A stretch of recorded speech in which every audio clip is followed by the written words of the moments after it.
Japan, like they're doing drifting on the mountainside. I guess that's going to be a thing in this game. So that I'm very excited because it seems like they're really speaking to car culture here. And if you don't know anything about Japanese car culture, it's big. So I'm definitely going to be on this game day one. I didn't play any Horizon game before this game. I didn't play the one in Mexico, didn't play the one in England, and I didn't play the other 3 before that. So this is going to be the first Horizon game I play. So you said they said they're adding drag races? Now I'm intrigued. Yes, sir. Now I'm intrigued. Hey man, this is gonna be probably the racer, the racer this year. 2026? I think so. I think so. Don't get me wrong. Forza Horizon is top tier racing. Forza Horizon to me has always been the best out of the series. Yeah, ever since 4 dropped, really, it kind of took a shift. Like, the music and everything else, bro. It's like it's so top tier, bro. Don't get me wrong with Motorsport. I grew up playing Motorsport, and my favorites were 1 through 4. But then I noticed a dip in quality. And that really happens to all the games that are like trying to be sim, like racing sim. A lot of them take dips because at some point you're gonna take a dip. And I know that sounds bad, but it's because this shit's expensive. You gotta pay all these car companies licensing and all that stuff. It's hard to build a bigger roster each game because you gotta pay for licensing and all that. And it's not cheap, it's expensive. A lot of games don't even have Ferrari. Some games do have Ferrari, but then they're missing Porsche. Some games might have both, but then they're missing Lambo or they're missing Mercedes. So it's like you can't get everything. So the fact that every game after 4 felt like it was kind of like copy and paste, it's not because they weren't trying, it's just because it's expensive. So the only route that you can take to get like the best version of sim racing is probably PC, because the modding community will put those cars in the game. They'll mod the game to where you can drive any car you want and you don't gotta pay, or maybe you just pay the modder. But like the company itself might come with like base cars in the game. They might come with like 100 cars in the game, and then the modders add like another 900 cars, and then you got 1,000 cars in your game now. Then we started adding deltas of your lap time. Then we started adding splits. And I think honestly, in terms of racing sim, the PC platform is king, because the best racing sim right now is Assetto Corsa. That's the one that everyone's talking about right now. I know there's a new one that's coming out and it's supposed to compete with it, but Assetto's the one that's running things. Have you played Arc Raiders game? Yes, I have, Strawberry, and I recommend anyone watching the play. Is actually very fun, very addictive, because it took away my time from all these other games I enjoy and love to play. But ain't nothing wrong with that when the game's that fun. But this is what I was talking about earlier with the time attack. So you see how he drove through that car just now? That's a ghost for the time attack. So like I was saying, if Caleb was blue and I was red, that car that he drove through on the time attack was a time that was there previously, and he's racing against that time. I like that they added that aspect, especially in the open world game. So even though you could drive by yourself, you can actually see the others who competed in this time attack for different laps and whatnot, and compete against their ghosts. I like that. So it doesn't feel like you're there by yourself. But they do have drag races. They do have other things coming to this game, so I hope they implement more drifting in here too, since it is in Japan, and that's a really big thing in Japan. Yeah. The street racing scene in general is big in Japan, so I really hope they really incorporate that. From what I saw when they were on the mountain path, I did see him do a couple drifts. I'm not sure who they got behind the sticks because the last guy was suspect, even though it was an open world and they took out all the traffic pretty much. This guy was struggling to take turns, like he was braking on every turn. I was like, man, I don't know who they got reviewing this game at IGN, but they need to switch. before you could get a chance to use your S1s, your But S2s, I'm your excited Rs, you had to move see up through the what else they ranks. show.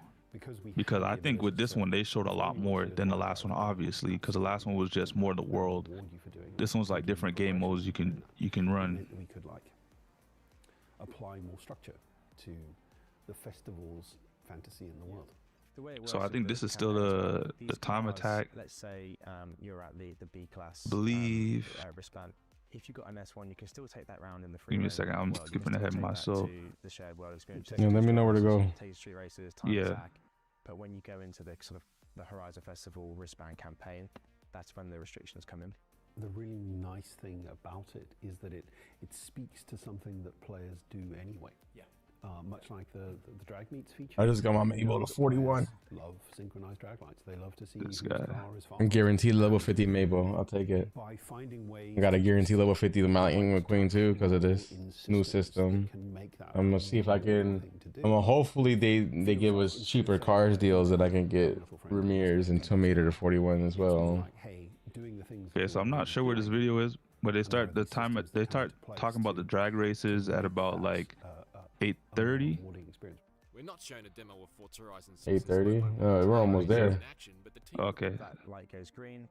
If you pull off, you And then they do show the drifting at around like 11 minutes. You'll get credits and XP every time you make your way back and you go again. They also have the same in-world leaderboard tech as well. So you'll see the best drag racers in the community. You'll see your time. You'll see your rivals. The great thing about but those in-world leaderboards for time attack and drag meets is they reset each week. So there's a new routine that players can have where every time the season changes, you can go and put your name up in the board again. Speaking to the specifics of it, it's the same kind of foundational experience with a time attack circuit. You go through a gantry, and that is kind of the notional start. For drag meets, there is this grid at the start of the run, and the 3 different drag meets are of different lengths. But you drive up to that, and there's a prompt to ready up. What that does basically is it puts your car into the grid with wheels to the front of it, so that you kind of avoid that kind of slightly graceless edge forward, edge back, edge forward, edge back.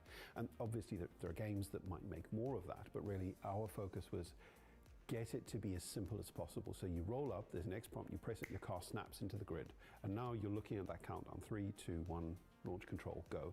If you jump start, you jump start. Got to go again. So don't jump start. But it was an attempt to take something that is quite technical and find a way to just integrate that as neatly as possible into the world. And it's inspired by what we see players doing. As we saw it we saw it in 4, we saw it in 5, where people were using car horns or Forza Link lines.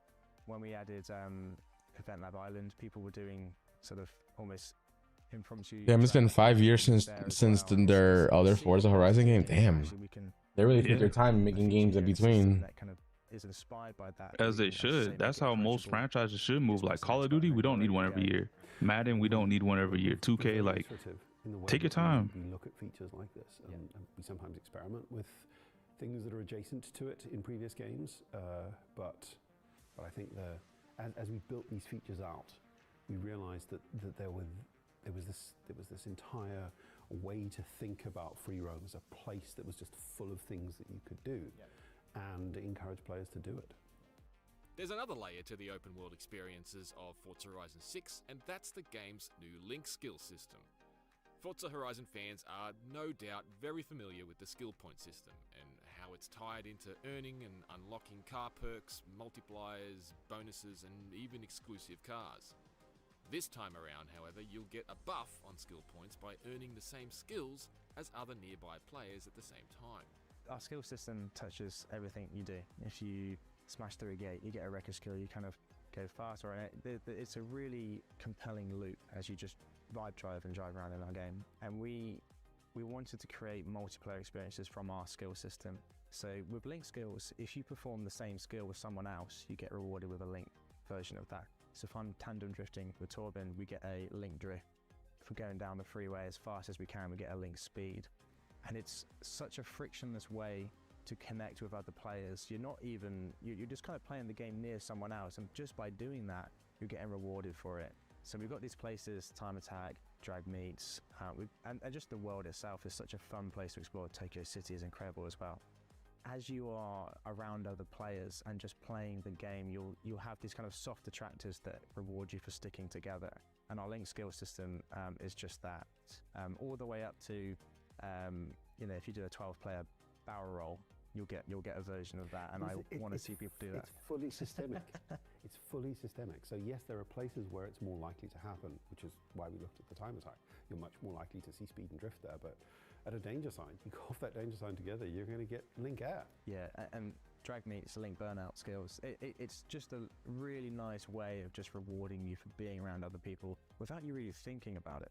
And I think my design brain tells me that just being told, hey, you did the thing alongside another person, go do it again. Forza Horizon 6's aftermarket cars are an adjacent concept sprinkled into the open world. They're cars that you'll come across parked up and available for purchase from within the open world itself. As part of today's demo, a customised Honda S2000 is sitting near the entry of one of the Time Attack circuits. As players, we'll be able to roll up to these and purchase them, and either send them to our garages or hop behind the wheel immediately. I mean, we saw this in the footage, in the gameplay that we looked at. You pull up to a Time Attack circuit and there's a car there that's actually going to be a lot of fun to drive. Yeah. And because that system always looks at the kinds of cars that you can afford, the state of your campaign, you're almost always going to see a car that is relevant to the thing you're about to do, and it's cheaper than buying it on the auto shop. So it's the optimal way to expand your car collection, and you get this benefit of, like, you see the thing in the world you talk about, how it's better than just a piece of UI. Yeah, there's something about seeing the car in the world, right? It just looks, there's kind of an allure to it. So yeah, it's great. For the Playground team, the addition of things like seamless time attack and drag racing in the open world, plus the link skill system, is an evolution of the shared world Horizon Life feature of Forza Horizon 4. Yeah, I think when you look back to Horizon 4... Yeah, these drag races. Oh, man, I need... that was one of my favorite modes, aside from the drifting tracks, Need for Speed Underground. Fun and slight randomness with real people that you can't recreate anywhere else, and that's an energy that we wanted to just capture and continue to improve on. Man, I can see the ray tracing in this game. It looks good. Skill system. It's really creating systems that draw players together. One thing Forza does right, man, their graphics is photorealistic, man. It is. In this state, in this free roam space. They got some like good engineers over at the studio there. Well, what they do, and this is why I love Forza, what they do is they go to these places that they make that the games are going to be based on. They take pictures of like certain monuments, like the sceneries, and they photo scan them into the game. So all this is photo scan into the game. Previously, the best way to do that was to kind of go into, which is why it looks so realistic. But really now, if you just stay in that space, well, they had the best photo scanners, period, then, because this looks way too good, like lifelike. Because then suddenly you have more credits. Ooh, right there, that's a good drift. More aftermarket cars, so your garage gets bigger, and then you start to see the breadth of our driving experiences all within the same space. We'll have plenty more on Forza Horizon 6 throughout our March IGN first, including a deep dive on its Japan-based map and a look at the game's new customization. So what car are you guys going to be driving? Because I already know what car I'm going to be driving. I'm a Jesco boy, so I'll be doing the Jesco. And if not the Jesco, I'll be doing the Dodge Viper. See, I'm a street racer, so I like a lot of the tuner cars. I might pull out the Paul Walker Skyline GTR, baby, you know? Okay. I'm pulling out the 350Z. And if we drifting, I'm pulling out the Mazda RX-7. So I might have to pull out the what's the Italian vehicle? I'm trying to think of it. I'm pulling out the Supra. Supra is good for drifting too. So is a 240SX, the Nissan 240SX. That's a pretty good one too. I'm gonna get the Alfa Romeo. Oh, that's He's awesome. pulling out Okay, classics. Romeo. Ain't no one pulling out the Acura? Damn. 4C. But yeah, in terms of the games, that's all the gaming news we have right now in terms of like games coming out. But in terms of consoles, well, I guess we could talk about the Steam machine first. Well, they were trying to release their console this year with the RAM shortages. Don't think that's happening anymore. They were saying they're trying to be optimistic and trying to release that console to this year, but ultimately it's not looking like it's going to be this year. Most likely next year. How you guys feel about that one? Good. Give us some time to save up money and play the games this year. I will say one thing. I hear like, because I say this because I hear the Xbox Helix and the Steam machine are going to be like $1,000 to $1,500. If it's that, I'm not getting that. None of them this year. So if it comes out next year or it's pushed back, hey, give more people time to save. Yeah, I'm probably not getting no new generation consoles unless they're making some meaningful games. I will say, I mean, it is a good product, but my thing is like, why not just build a PC? Once you spend over $1,000, you might as well just build a PC. Even though the Steam machine kind of is like the crossover, but what the Steam machine doesn't have, it's like you can't get on Facebook, you can't get on, do other programs. I feel like if I built a PC, I'd be able to game on it. I'd be able to, get the Steam, all of that, but then I'd also be able to get the other features that come with a PC, run other programs, video editing, explore the web.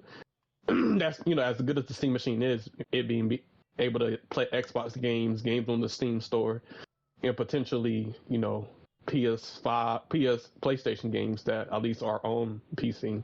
But like I said, it's just a gaming thing, but it's too expensive as a gaming console. Yeah, you're better off if you only have money for one of them, you're better off just getting the Xbox, because the Xbox literally will have a Windows. That's true. When Windows, you'll be able to do the video editing and everything else. Mm-hmm. Yep. Explore the web or whatever. Wait, did they say? Oh, I guess. Well, I mean, I would assume so, because it's a Windows mode. I mean, I don't know. And LX, can you install other programs other than the gaming ones? From what I heard, I think you can. Then yeah, you will have the freedom of doing whatever, because it's essentially a computer. My thing is with the Windows side, like in terms of games that are like, okay, let's say you got the PC version of a game. Will it be locked down? Like, will you be able to run mods? Yeah, because it's Windows. You're in Windows. I get that, but you know how, I don't know. I feel like Microsoft might lock it down to the point where you can't, like, you can do Windows things, but in terms of like mods, you might not be able to use PC games. I don't know. I think we evolved. That would have made I think we got to a point where they're okay with mods, but not cheats. Like I even think like game developers. Well, yeah, but it's like, how would you? I don't know. I'm not sure. I've been a console gamer, so I've never really used mods, period. So I wouldn't know. But I don't think game companies care about mods so much so as they care about cheaters. And I think that's like a company thing. Like Sonic Racing Cross was a good example. Like you'll get banned for cheating outright, but they allow so many mods for their game. But the overall Steam machine, like I said, it's getting pushed back good. Like I think it's obviously a RAM shortage. I think it's just too much. Like I said, me personally, I will not spend more than $1,000 on the console. I won't. So I'm not getting it. I'll just get. What if the PS6 is $1,000? It probably will be, because the PS5 Pro was what, $800, $900. It still is $800. If it's $1,000, I'll get the PlayStation 5 Pro. Just pay, please. You gonna be the PS4 dude from this generation. Bro, they have to show me something. They really have to give me something that would be worth getting a PlayStation 6 over other consoles that are available. On the only thing that would, get in the PS6 is like if they have some type of game and you couldn't play it on the PS5, you couldn't play it on PC. That would be the only way, And I was like, let's say I really want to stream that game or be a content creator for that game. That'd be the only way I'd get the PS6. But if it's like I can play the game on PlayStation 5 or PlayStation 5 Pro and something like that, I would just keep the console I got. Like I said, I feel like the PS5 Pro does it all. So the PS6 would have to really give me a reason to convince me to get that console.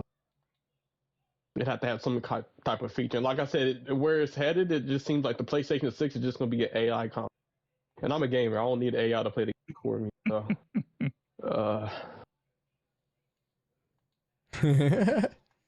Not the AI console. That's crazy. It is. That's literally what it's going to be. Yeah. The only thing I can see a benefit, maybe the AI will give you higher frame rates or graphics because the AI will basically generate it itself. It'll make false frames. Or a scenario if you're crashing out over a boss fight and the game's like taking over controls now. Let me show you how they do it. Yeah, do you want to proceed? I'll be pissed. Like, what you mean you gonna beat the game for me?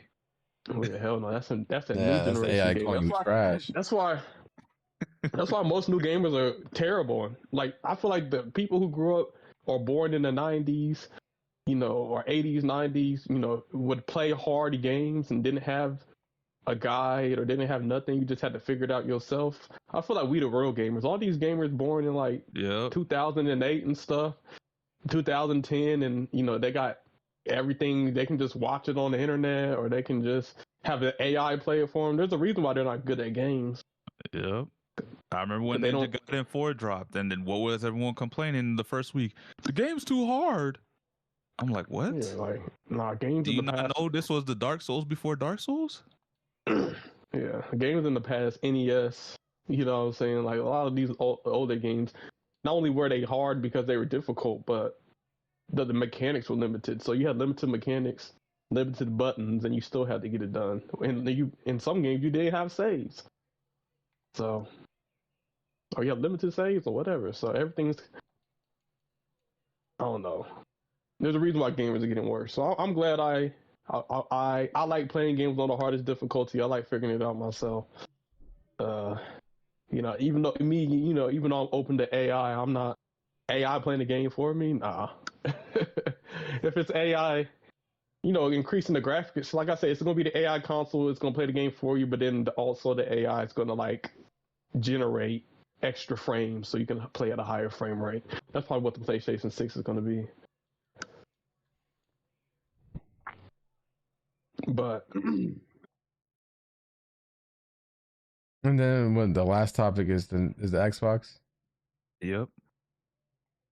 The specs do look 32. What is it? 36 gigs of RAM or something? 32 gigs of RAM. 24 will be available in Windows mode. That's some stuff you need, like to have stuff on multiple screens.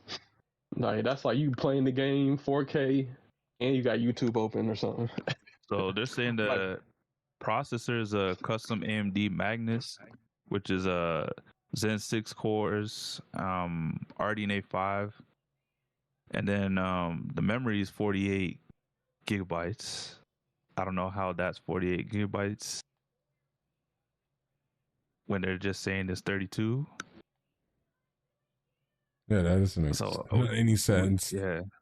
So I wonder what the storage. The storage. It got to be 2 terabytes at least. The size of these games. That's true. It honestly, I think it's probably gonna be something where I think everything's gonna be on an SSD. Actually, I don't think it's gonna be on a hard drive, like a standard hard drive. Oh no, everything's SSD now. The cloud. Yeah, it's gonna be SSD. What's that mean? For the dumb people. Faster storage.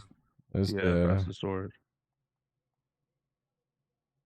Because most games they require SSD at this point. I mean, the consoles now have SSDs in them. They have the NVMe drives. That's true. So at least storage won't be much different because they didn't really step up from it, other than maybe speed wise a little bit faster. But that's on PCIe Gen 5 and shit like that. So where did you get the specs? Because I know you posted specs earlier in the week. I was trying to find those same ones. I found it was on some Facebook gaming page.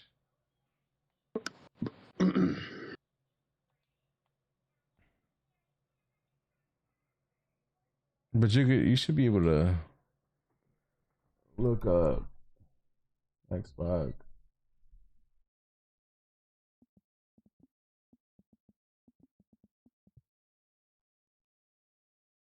Honestly, the Helix sounds like it's gonna be a dope console.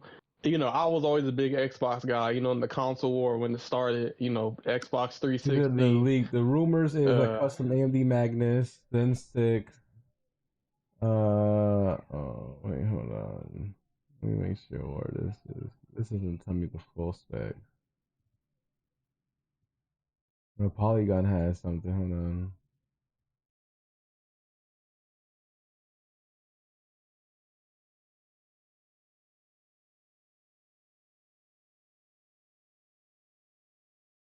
Well, I'm excited for this only because I was going to build a PC, and because of the RAM shortages, I don't want to build a PC.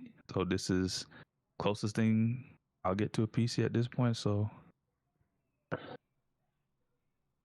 I'll probably just pick this up. It's gonna have FSR next. I mean, it's gonna have multi-frame generation, which I mean, I guess has been getting better and better, which is gonna essentially make this Xbox be able to run games at 4K and still get a solid 60 plus FPS with virtually no visual, you know, without sacrificing the visuals. Which is big because that's what's hurting the game consoles now, is them trying to pump up as much graphics as they can, and it's capping motherfuckers at 30 frames because the consoles are not powerful enough to do this. With the frame generation and shit, this will help consoles. Just like DLSS is helping the Switch too, but I do notice some problems with DLSS on the Switch too, though. Yeah, for me, gaming wise, the only thing I don't like about the PS5 is the 30 frames per second ray trace 4K. I mean, if it was like ray tracing 4K 60, I'd be perfect. That'd be perfect for me. Yeah, but on consoles, you're always gonna have to make that compromise just because they're not powerful enough. I think the options to allow us to play in performance and quality mode, or even balance mode in between, is good. I don't even like that. It shouldn't be that. You shouldn't have to sacrifice what you paid to get the console for just for some frames. It should be standard. But I mean, you could do that on PC as well. Like at some point on PC, maybe you don't want to play in quality mode and play at 4K 60. The only reason people don't play the PC gamers want the option is because they lose frames and they want to have the highest frames possible, so they turn on the graphics. But if you have something that could play the best graphics possible, and you could do that at 60 or 120 frames, you know why? You would never turn down your graphics. If you could get imagine you could get 120 frames per second with the highest quality graphics. Why would you ever turn it down? Literally, there'd be no reason for you to do so.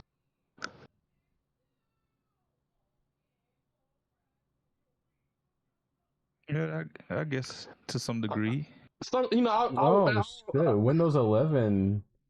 Microsoft announced Windows 11 is gonna have an Xbox mode coming in April.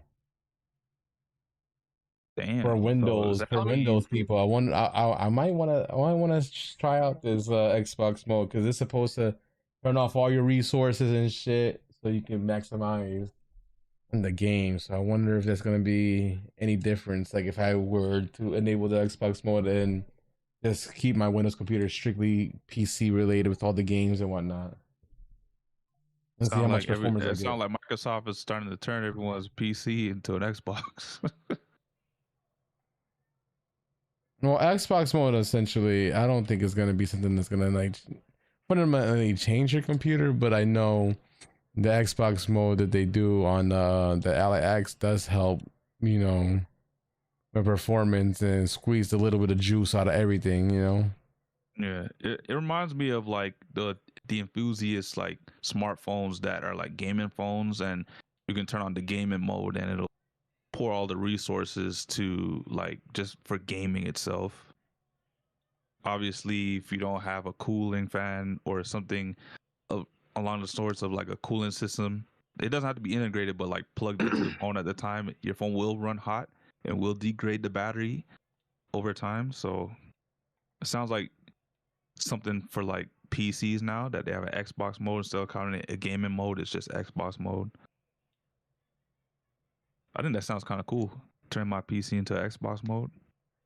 I wonder if this Xbox mode will also give you like the Xbox dashboard and shit. You know, what if this is the preview? Like this is what giving you the preview of what the next Xbox is gonna feel like. You know, we might have to do like a little run through if I get the mode and show everybody what the mode is gonna look like for the Xbox consoles. What if this Xbox mode is like Steam kind of big picture mode, but with the Xbox mode, like it turns your PC into an Xbox kind of where you just play like the Xbox games. As long as you have them in your library and you got Xbox mode on, it'll activate like an Xbox kind of dashboard on your PC and you can play the games, the Xbox games. It'll be interesting to see. It sounds like whatever they do with this console, the PC version or Windows is also going to have this as well. Pretty much. I mean, this is like their test. Essentially, this is what they're doing is this Xbox mode coming in April. It's probably like their beta test to get all the bugs out from people trying it out. So by the time the console comes out, all the bugs will be weeded out. Yeah. I mean, we've already seen this with the Ally X. Like they were doing the same thing with the UI on PC, and then you know Ally X comes out and everyone's talking about, oh, the UI is amazing. And all it took, because I know one thing about gaming on PC, everyone hates gaming on Windows because your resources are being utilized by so many different things. And you know, Satya was like, all right, you guys at R&D that are working on the OS, we need you guys working there full time and crunching, because we want to figure out how we can get this UI to be streamlined so it can compete against Steam OS. That's the only reason why Windows is really like this right now. If it wasn't for Steam OS pushing them. And now that they kind of like caught fire, they're saying, you know what, let's push this to the limits. How far can we really go? Especially now that they're doing a hybrid console PC, and it's going to need a UI that's, you know, seamless, one that's streamlined, one that's not going to take a lot of resources, especially if you're going to give players the option to go between PC and console mode. That is specifically why I think you have two different designations in terms of RAM storage. Like on Xbox mode, you got the 32. On PC mode, you got the 24. So I think they're cooking with something here. I don't know what it is, but I'm sure Angel will let us know because he'll have access first. I might have access. Oh, well, no, I will have access to it too, but I don't really game on my PC like that. So we'll have to hear from Angel. Yeah, definitely. Once that comes out, I'll definitely test it out and see how it is. You got to test that out with Crimson Desert. That's crazy. That's crazy. Can you imagine if we're going back to the memes of can it run Crisis? Oh god. Bro, if your PC couldn't run Crisis back in the day, ooh. That was essentially them saying your computer was a potato. Even though Crisis was like a technical standard when it came out. But yeah, honestly, we're getting to a point to where this is why PlayStation is removing crossovers and they're just focusing on exclusives, because Without the exclusive, a lot of people wouldn't get a PlayStation because right now it's just we're getting into PC territory.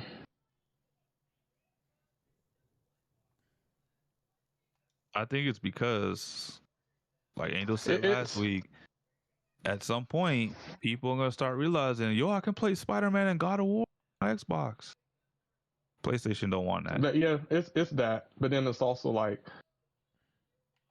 they're getting to the price point to where a lot of people are just investing in a PC. And if people are just investing in PCs and PlayStation games are on PC, why buy a new PlayStation console? So they're basically forcing people to buy their console in order to play their games. Because it literally doesn't make sense why to get a PlayStation over a PC. Like building a PC is probably the smartest option at this point where we're headed. Well, I mean, I see what Sony was probably trying to do with releasing their big games on PC is the simple fact that PC gamers that only play on PC are not going to get a console regardless of exclusives or not. So I have gonna go backwards. I have a feeling Sony was trying to maximize on profits, but then Microsoft came along and said, well, we're going to be able to play Steam games. And they're like, oh, well, shit, our games come out on Steam. Fuck. Well, now Microsoft's going to be able to say we could play Sony games too. And at that point, they were like, no, we can't have that. Because at that point, they're going to lose because people could just get the best of everything off of Xbox. And guess what? Xbox can play PC games. Xbox can play Steam games, which entails some PlayStation titles. Then their own Xbox games. And so on and so forth, to the point where this Project Helix is essentially the hub for all gaming, aside from Nintendo. Yep. Which really and truly, I mean, I ain't gonna say much, but can play Nintendo games too. But yeah, it looks good. Like I said, the price is just way too high for me, and I think for a lot of gamers. Or I can't justify purchasing it, especially when, I don't want to be in another situation to where I buy a super powerful console and there's nothing to play on it. And so I just spent $1,500 just to spend $1,500 just to say I got it. It needs to be a game. You'll be playing games on PC. That's true. I mean, this Xbox console, you're not gonna have nothing to play on. You have access to every game possible, other than exclusives from Sony and Nintendo. Yeah, that's true. I guess I still got that PlayStation mind, but no, that's a good fair point. But like I said, the games that you be playing, you can play those games on other consoles or on PC. It's like the games that you would be able to play, you could already play on other consoles or other platforms. Like, I mean, there's some games on Steam that have never touched console yet. That's true. Mm-hmm. And you'll be able to play these games before they even get a console port sometimes. So that's a year ahead. I'll say one thing. I could see the PS4 people holding back gaming, but the PS5 niggas are not holding back gaming. Console's powerful, and the devs are just. It's not like, oh, we had to downsize our game for the PS5. No, what's been holding back is the PS4 or Xbox One. You know what I'm saying? But like, we haven't got to the point to where the PS5 is like outdated. So I don't. Oh, PS5 is 100% outdated. So is the Xbox Series X. I will say it is, but like in terms of games that come out, it's not. Like the game devs, the games that have come out should be able to run on the PS5. Well, that's the thing. I mean, some of these same games that are struggling to run on PlayStation are also struggling to run on PC, which is 10 times more powerful than what the consoles are. That's optimization. It all goes to optimization, yeah. I think a big thing is like, oh, we got to make a game for the Switch. We got to make a game for the PS4. That's been holding game developers back. But now that like a lot of game developers are like, yo, we're not making this a PS4 version. We're not making a Switch version. I think they've been able to make games that are more in line with their vision. I was just going to say that. Because once these new consoles drop, a lot of these consoles are going to lose support. And I'm talking about the Xbox One and the PS4 and PS4 Pro and the Xbox One X and One S and whatever. All these consoles are going to lose support from last gen because ain't no one going to be developing these games no more. They're going to end up like the 360 and PS3 when those consoles came out. So you might be able to get one last game and then that's it. Like you'll probably get like the sports games and that's it. You'll get like maybe one Call of Duty game and then that's it. No more games. GTA won't be dropping on that console. And if it does, it's gonna look like the Game Boy version of the of the game. You remember how games used to release on Game Boy and it used to be completely different from the other consoles, like the Xbox and the PS2 version? I'm like, how are they selling Harry Potter and it's 2D on this damn Game Boy and it's 3D on the PS2, GameCube, and Xbox?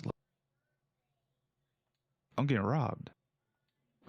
Obviously, it wasn't me, but you know, other people out there getting robbed. I never understood that. Unfortunately, I had a friend that was in that situation.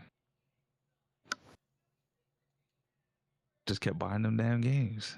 Told him it's not the same. But yeah, the spec look good.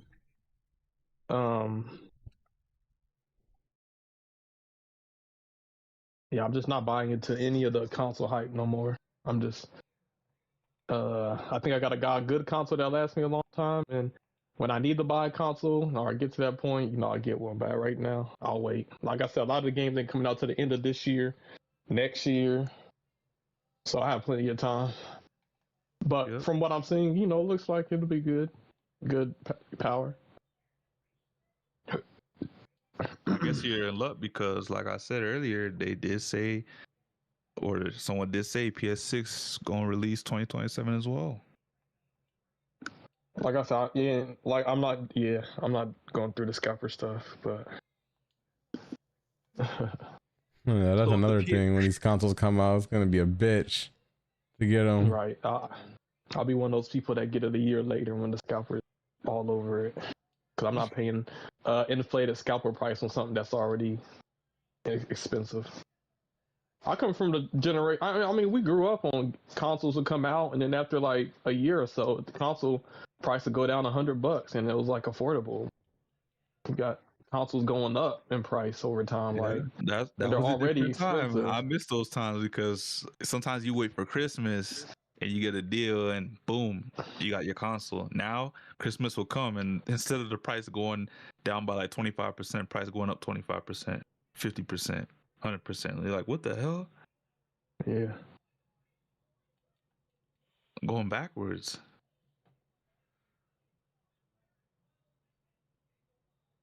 In terms of pricing, we're just in a bad spot right now in gaming. Everything in terms of like cost is overblown. So studios and publishers are expecting a lot more revenue, a lot more profit from sales, and it's just like, bro, you should have not had your budget at $500 million, first of all, or $1 billion. Like, it doesn't justify. Yeah, we'll get. Yeah, my thing is, you know, I think it's cool to be excited over stuff, but I feel like I'll get there when I get there. I'm not. I kind of feel like it's so far out. I'm just gonna enjoy this year and the games that are coming out and the console I have.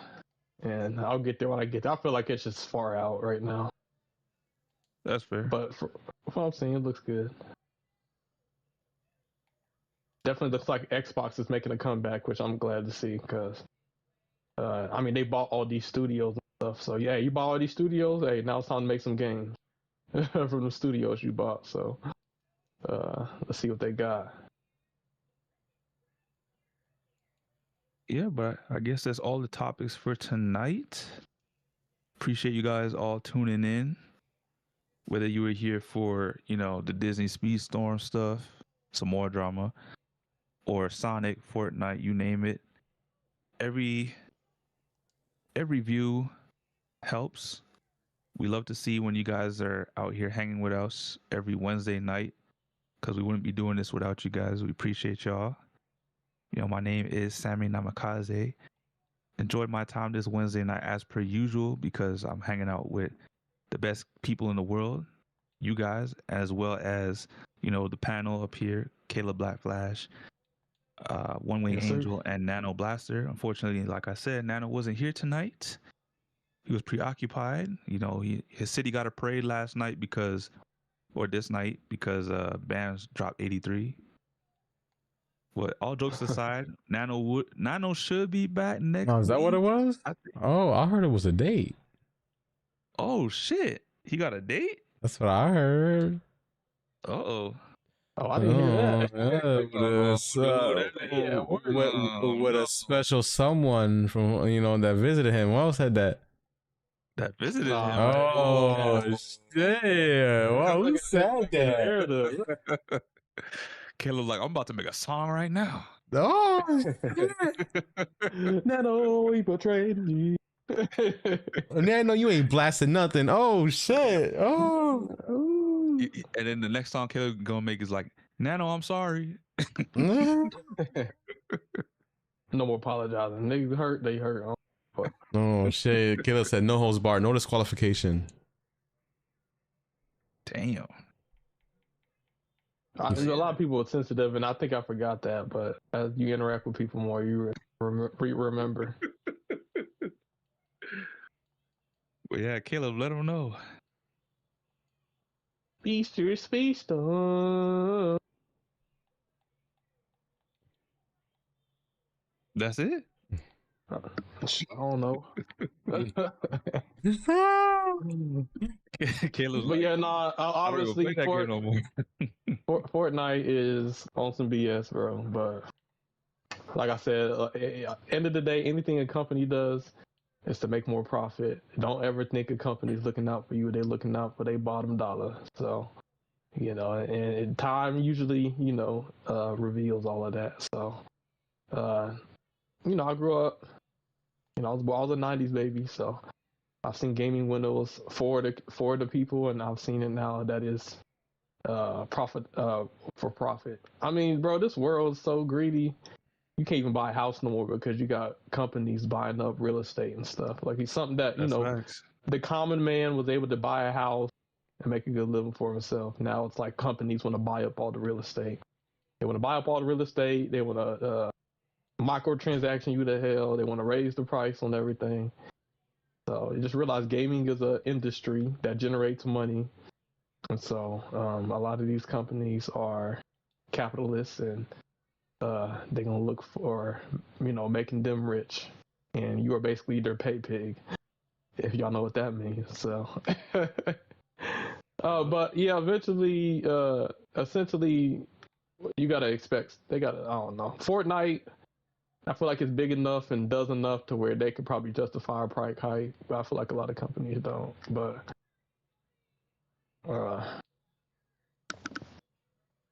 yeah, but I don't know. Overall, like I said, this year's good games that are out. I'm gonna be playing some games. Obviously, there's some racing games. I think for me, Crimson Desert, Grand Theft Auto 6, Star Wars Galactic Racer, probably the 3 games I'm focusing on this year. I don't know what else. Obviously there's other stuff out, but there's gonna be a lot of what's on games. my radar. Oh yeah, and Pokemon, of course, Pokemon competitive. So, speaking of Pokemon, next week we gotta talk about something. I'm gonna just say that because this is crazy. Oh, what's going on? We can save it for next week. Otherwise, we're gonna be here 5 hours. All right. So on that note, great podcast. A lot of topics we spoke about. Yeah, there's a lot of juicy topics. Speedstorm's on their bullshit still. 6-star racers is a thing now, guys. Interesting. Next new Xbox is gonna be interesting. Forza is gonna be hype. GTA 6 is gonna be hype. There's a lot of games, come slated out for this year, so it's gonna be a good year for gaming. Then next year too, Next year we got Pokemon Winds and Waves, and your boy about to be on that too. So, haha. Yo, so stay tuned on that. The Poppy of Pokemon, you know what I'm saying? Number 1 Pika Poppy. Hey, yo, what? That's crazy. Hey, Pikachu got Mega Evolution now. They You had know what I'm saying? Yo, like I'm about to show these Pokemon kids, you know, how a real one get it done. You know what I'm saying? I'm gonna introduce myself to the Pokemon community. I'm gonna be that loud motherfucker, you know. They're gonna talk his shit. Talk about Angel gonna get banned in the community. They're like, yo, this motherfucker is spicy as hell. You're gonna get that Caleb treatment. Hey, real quick. I'll bring the spiciness that any gaming community needs. You know what I'm saying? I bring the spice into your lives to make it interesting.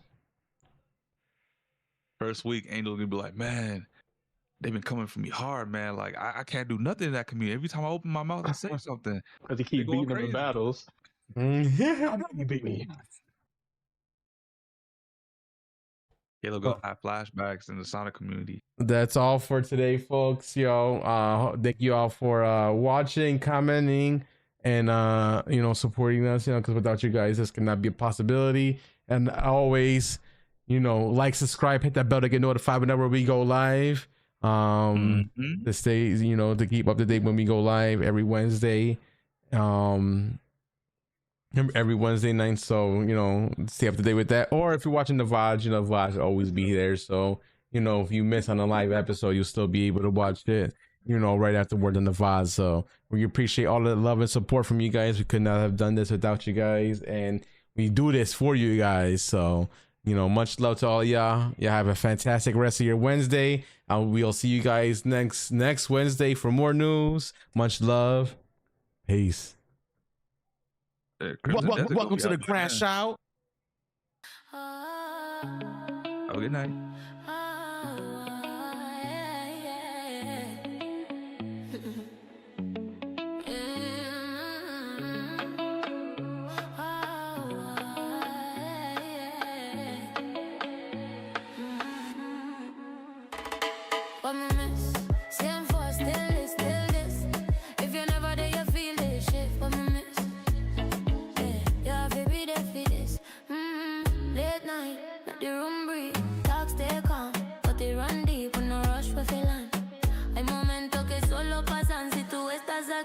Stream cut shot, but the vibes there. Clips can't catch it the same way. Si tú sabes, you know all good. Next one stream, that's how you understood. That feeling. That's timing. But me same for still is.